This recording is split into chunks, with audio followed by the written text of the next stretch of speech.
Hi అండి. అందరూ ఎలా ఉన్నారు? Welcome back to my channel Swita sisters. ఇవాళ స్పెషల్ వచ్చేసి ప్రాన్స్ దమ్ బిర్యానీ అనమాట. ఇక్కడ యాక్చువల్‌గా మనం అందరం ఒకటి తెలుసుకోవాలి. మనం బయట కొనేటప్పుడు అయితే జనరల్‌గా ప్రాన్స్ పైన ఒక లేయర్ ఉంటది కదా!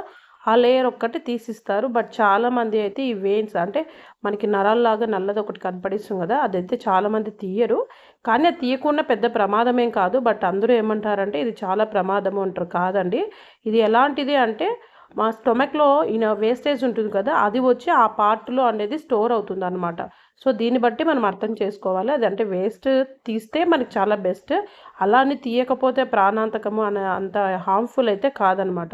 సో, ఈ విధంగా అయితే పైన, కింద అనేది 2 వీన్స్ ఉంటాయి. సో, అది వాటినైతే తీసేసుకోవాలి. చేసుకున్న తర్వాత వీటిని ఎలా క్లీన్ చేసుకోవాలి అంటే కొద్దిగా సాల్ట్, కొద్దిగా క్రిస్టల్ సాల్ట్, రాళ్ళ ఉప్పు కూడా వేసి ప్రతి ముక్కకి బాగా పట్టేలాగా అయితే ఈ విధంగా చాలా సాఫ్ట్‌గా కలుపుకోవాలి. అలానే గట్టిగా పిసకకండి. సో, అప్పుడు అదైతే బ్రేక్ అవుతాది. అందుకు ఈ విధంగా కలుపుకున్న తర్వాత వాటర్ వేసేసి వీటిని 1 ఆర్ 2 టైమ్స్ వరకు అయితే ప్లెయిన్‌గా వచ్చేంత వరకు అయితే క్లీన్ చేసుకోవాలి. సో, అప్పుడే మనకు ఈ ప్రాన్స్ అన్నవి నీట్‌గా మనకి రెడీ అవుతాయన్నమాట. సో, ఇలా చేసి పక్కన పెట్టి డ్రైన్ చేసుకోవాలి. ఇప్పుడైతే యాక్చువల్‌గా ఇక్కడ మధ్యలో ఒక క్లిప్పింగ్ మిస్ అయింది. అదేంటి అంటే ఇక్కడ మనం క్లీన్ చేసుకున్న తర్వాత ప్రాన్స్‌లోకి సాల్టు, అలాగే కారము, కొద్దిగా పసుపు, అలాగే అల్లం వెల్లుల్లి పేస్ట్ వేసి వీటిని మ్యారినేట్ చేసి ఒక హాఫ్ అన్ అవర్ పక్కన పెట్టాను. బట్ ఆ క్లిప్పింగ్ అయితే మిస్ అయింది. సో, అలా మ్యారినేషన్ అయిన తర్వాత ఇక్కడ మందపాటి కుక్కర్ తీసుకొనేసి ఒక 3-4 టీ స్పూన్స్ వరకు అయితే ఆయిల్ వేసుకున్నాను. ఇప్పుడు ఈ ఆయిల్‌లోకైతే మనం ఆల్రెడీ మ్యారినేట్ చేసుకున్నాం కదా! అది అయితే ఇక్కడ ప్రాన్స్ వేసేసి ఈ విధంగా మనమైతే రోస్ట్ చేసుకోవాలి. ఇలా ఎందుకు చేసుకోవాలి అంటే ఇందులో ఉన్న వాటర్ అంతా కంప్లీట్‌గా డ్రైన్ అయిపోతాయన్నమాట.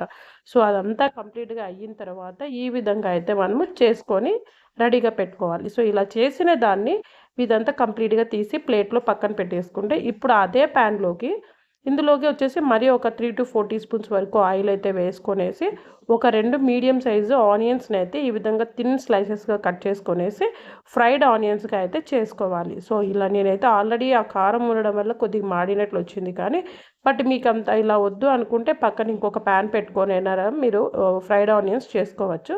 సో, ఇలా చేసుకున్న వాటిలో హాఫ్ క్వాంటిటీ వరకు అయితే ఫ్రైడ్ ఆనియన్స్ పక్కన పెట్టుకుందాము. ఇంక రిమైనింగ్ హాఫ్ దాంట్లోకైతేనా ఒక 2 మీడియం టొమాటోస్‌ని అయితే ఈ విధంగా ఫైన్ చిన్నగా కట్ చేసుకొనేసి అయితే వేసుకున్నాను. సో, ఈ టొమాటో ముక్కల్ని అయితే కాస్త మెత్తబడే వరకు అయితే వేయించుకోవాలి. వేయించుకున్న తర్వాత హాఫ్ టీ స్పూన్ వరకు పసుపు, అలాగే ఒక స్పూన్ వరకు అయితే కారము, అలాగే ఒక స్పూన్ వరకు అయితే ధనియాల పొడి, ఇంకా మీ దగ్గర ఉంటే బిర్యానీ మసాలా ఉన్నా కూడా బిర్యానీ మసాలా వేసుకోండి. టేస్ట్ అనేది చాలా బావుంటుంది. సో, ఇవన్నీ మిక్స్ చేసుకోవాలి. నేను ఇక్కడైతే హాఫ్ టీ స్పూన్ వరకు అయితే బిర్యానీ మసాలా వేశాను. సో, ఇవన్నీ బాగా మిక్స్ చేసుకున్న తర్వాత ఇవి వేగాయి అన్న తర్వాత మనము ఇప్పుడు ఫ్రెష్‌గా ఉన్న కర్డ్ అనమాట. అంటే కాస్త గట్టిగా ఉండాలి. లేదు అంటే మీరు కర్డ్ అయినా తీసుకోవచ్చనమాట. నేనిక్కడొచ్చేసి ఒక 3-4 టీ స్పూన్స్ వరకు అంటే మీరు తీసుకునే చేసే అంత క్వాంటిటీ రైస్‌ని బట్టి వేసుకోవాలి.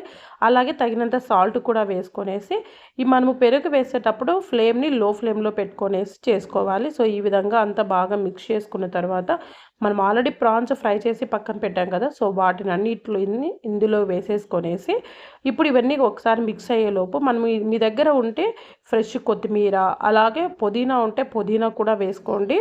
అలాగే ఒక 2 లేదా 3 పచ్చిమిర్చిని చీలికలుగా అంటే పొడవుగా కట్ చేసుకొనైతే వేసుకొనేసి ఇవన్నీ బాగా మిక్స్ అయ్యేలాగా మిక్స్ చేసుకొనేసి ఇప్పుడు హై ఫ్లేమ్‌లో పెట్టుకొనేసి ఈ గ్రేవీని అంతా బాగా కలిసి గ్రేవీ దగ్గరగా పడి అలాగే ప్రాన్స్ కూడా ఉడికేలాగా అయితే ఉడికించుకోవాలి. సో, ఈ ప్రాసెస్ అంతా జరిగే వరకు లోపు మనం ఇంకొక ప్రాసెస్ ఉంది. అది చూసుకుందాం రండి.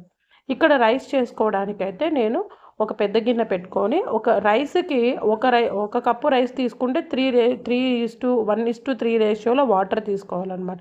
అప్పుడే మనకు రైస్ అనేది బాగా పలుకుగా ఉడుకుతుంది. ఇలా వాటర్ తీసుకున్న తర్వాత మసాలా దినుసులు, అలాగే కొత్తిమీర ఉంటే పుదీనా, అలాగే ఒక స్పూన్ వరకు అయితే అల్లం వెల్లుల్లి పేస్ట్, అలాగే తగినంత సాల్ట్ అంటే ఇక్కడ కొద్దిగా సాల్ట్ వేస్తే ఆ సాల్ట్ అనేది రైస్‌కి పడుతుందనమాట. అందుకోసం సాల్ట్, అలాగే ఒక 2 టీ స్పూన్స్ వరకు ఆయిల్ అయితే వేసి ఇవంతా బాగా మిక్స్ చేసుకొనేసి మంచిగా బాయిల్ అయ్యేంత వరకు అయితే వాటర్ని మనము ఉడికించుకోవాలి. సో ఇలా ఉడుకుతున్నప్పుడు వచ్చేసి మనం ఆల్రెడీ ఒక హాఫ్ అన్ అవర్ ముందు అయితే నేను ఒక 1.5 గ్లాస్ వరకు అయితే బాస్మతి రైస్ సోక్ చేసి పెట్టాను. సో వాటిని ఒకసారి క్లీన్ చేసేసుకొనేసి సో ఇప్పుడు దాంట్లో ఉన్న వాటర్ కంప్లీట్గా తీసేసి ఆ రైస్ అంతా తీసుకొని ఇందులోకి వాటర్లోకి వేసుకోవాలన్నమాట. ఇలా వాటర్లోకి వేసుకున్న తర్వాత మంచిగా ఉడికేటప్పుడు ఇక్కడ రైస్ ఉడికేటప్పుడు చాలా కాన్సన్ట్రేషన్గా ఉండాలి. లేదు అంటే మనకి మెత్తగా ఉడికిపోయే ఛాన్సెస్ ఉన్నాయన్నమాట బాస్మతి రైస్. ఇలా ఉడుకుతున్నప్పుడు మధ్య మధ్యలో చెక్ చేసుకోవాలి. ఇలా మనకి ఎలా అంటే ఒక 60% వరకు ఉడికితే సరిపోతుంది. ఎందుకంటే బాస్మతి రైస్ త్వరగా ఉడుకుతుంది. అలాగే మనం గ్రేవీలో చేసేటప్పుడు దమ్ చేసేటప్పుడు ఆ వేడికి కూడా బాగా ఉడుకుతుంది. అది రైస్ అయింది. సో స్టవ్ ఆపేసి మనం ఆల్రెడీ గ్రేవీ పెట్టాము. సో గ్రేవీ కూడా మనకి రెడీ అయిపోయింది. ఇప్పుడు ఇందులో ఒక హాఫ్ క్వాంటిటీ అయితే పక్కకు తీసుకోవాలి. హాఫ్ క్వాంటిటీ ఉంది కదా, దాన్ని అయితే ఈవెన్గా స్ప్రెడ్ చేసి ఇప్పుడు ఒక 2 టీ స్పూన్స్ వరకు అయితే నేను నెయ్యి వేస్తున్నాను. అలాగే ఒక లేయర్ లాగా రైస్ తీసుకొని అయితే ఈవెన్గా స్ప్రెడ్ చేసుకోవాలి.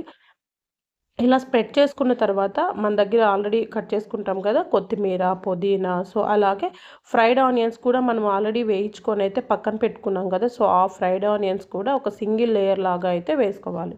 ఇప్పుడు దీని మీద మనం ఆల్రెడీ కొద్దిగా గ్రేవీ తీసి పక్కన పెట్టాం కదా, సో ఆ గ్రేవీని కూడా మరొక లేయర్ లాగా వేసి స్ప్రెడ్ చేసుకొనేసి ఇప్పుడు దీని మీద రిమైనింగ్ రైస్ ఎంతైతే ఉందో ఆ రైస్లో వాటర్ అంతా తీసేసి ఆ రైస్ని అంతా ఈవెన్గా పైన లేయర్ ఈక్వల్గా వచ్చేలాగా అయితే స్ప్రెడ్ చేసుకోవాలి. ఇలా స్ప్రెడ్ చేసిన తర్వాత సేమ్ మళ్ళీ అదే కొత్తిమీర, పుదీనా, అలాగే ఫ్రైడ్ ఆనియన్స్, సో వీటిని అన్నిటిని ఈక్వల్గా పైన స్ప్రెడ్ చేసేసి మనం అలాగే ఒక 3 to 4 టీ స్పూన్స్ వరకు అయితే నెయ్యి, మీ దగ్గర ఉంటే హాఫ్ చెక్క లెమన్ కూడా పిండేసుకున్నామంటేనా టేస్ట్ అనేది చాలా బాగుంటుంది. సో ఇలా స్ప్రెడ్ చేసుకున్న తర్వాత దీని మీదకి సరిపడ్డ ప్లేట్ ఏదైనా ఉంటే ఆ ప్లేట్ పెట్టేసుకొనేసి అలాగే దాని మీద బాగా బరువుగా ఉండేది ఏదైనా అంటే మన దగ్గర చిన్నగా రోళ్ళు ఉంటాయి కదా, సో అటువంటి రోల్ కానీ లేదు అంటే ఏదైనా ఇంట్లో రాయి ఉంటాయి కదా పెద్దది సైజ్గా, సో అది కానీ పెట్టి జస్ట్ ఆవిరి అనేది బయటికి పోకోకుండా లాక్ చేయడం కోసమే ఈ ప్రాసెస్ అనమాట.